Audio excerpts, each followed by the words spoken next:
Assalamualaikum.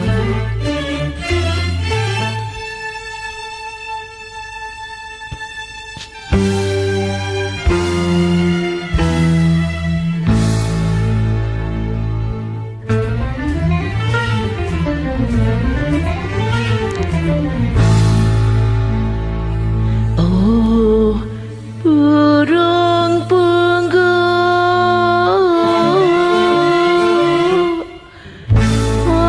malam nasibmu.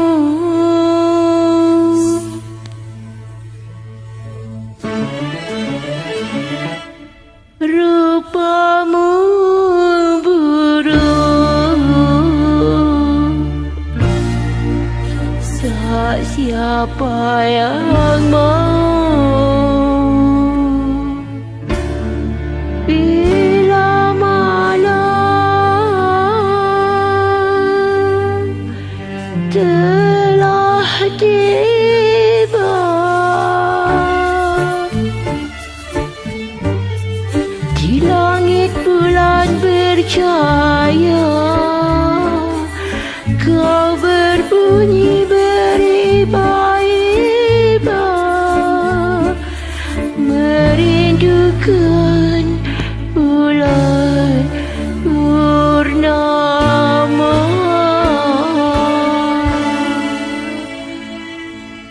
Sungguh suaramu menawan hati, kedengaran di pohon kayu, bagaikan bintang dikasihi.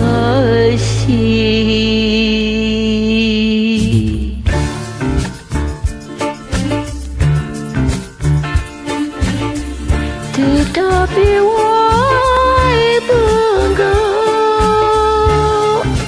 kau tak diajukan, walaupun kau merajuk meratapi diri. Bulan hanya bagai mengatakan, oh, kasihan.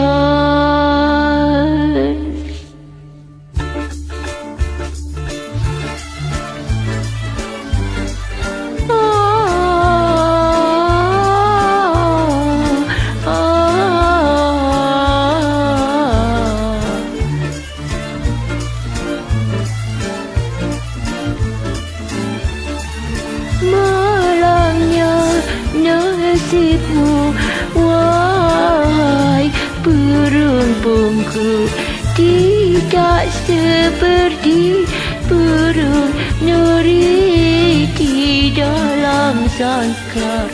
Dikasih lelaki dan perempuan untuk menghibur hati yang rawan. Dikasih lelaki dan perempuan untuk menghibur hati yang rawan.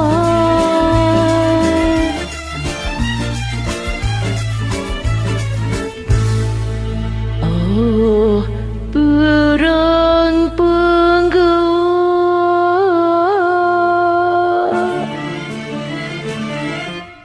malang nasibmu.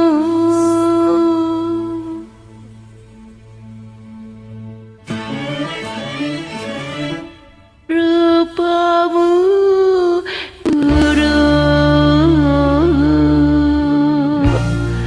tak ada yang mau.